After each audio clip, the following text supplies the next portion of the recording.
Ce mardi, devant le collège Françoise Dolto, à Nogent, une surveillante de 31 ans a été mortellement poignardée par un élève de 14 ans. 24 heures après le début de sa garde à vue, le parquet a annoncé une prolongation de celle-ci. Ce mercredi, le procureur de la République de Chaumont a tenu une conférence de presse au tribunal pour aborder les premiers éléments de l'enquête. Léo Martin, vous êtes sur place et selon les dires du procureur, le geste était prémédité. Oui, tout à fait. Je suis au tribunal de Chaumont. Le procureur de Chaumont s'est exprimé il y a quelques instants lors d'une conférence de presse. Il a indiqué que le suspect né en 2010 ne présente aucun regret sur le meurtre hier de la surveillante.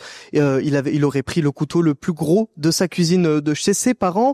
A priori, 7 coups de couteau aurait reçu la victime, cette surveillante de l'établissement, lors de l'autopsie qui a été réalisée. Concernant le profil du suspect, il se montre détaché concernant les faits. Il reconnaît le passage à l'acte sans aucun regret, ni aucun remords et aucune compassion. Il aurait été sermonné par une surveillante quelques jours auparavant alors qu'il embrassait sa petite amie. Ce geste a donc été prémédité. D'après le procureur, il n'avait pas de casier judiciaire, sa famille non plus n'avait pas de casier judiciaire. Pour le moment, la garde à vue a été prolongée. Il risque jusqu'à 20 ans de prison. Merci Léo pour tous ces éléments et bien sûr nous continuerons de vous tenir informés. Un article live avec toutes les informations en direct est à retrouver sur notre site internet puissancetélévision.fr et notre application mobile. En parallèle, plus de 150 personnes se sont réunies ce mercredi soir devant la mairie de Chaumont. Un rassemblement silencieux, plein d'émotions, en hommage à Mélanie Grappinet, surveillante du collège Françoise Dolto, décédée dans l'exercice de ses fonctions. Chanice Gallard était sur place et a rencontré les représentants syndicaux à l'origine de cette manifestation. Les enseignants étaient particulièrement sidérés par ce qui s'est produit. C'est-à-dire que notre collègue a été assassiné, a été tué à coups de couteau.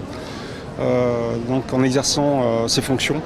Donc toute la communauté éducative est choquée. On a eu des témoignages de toute la France en montée pour apporter du soutien à la famille, aux collègues qui traversent une phase difficile. Voilà.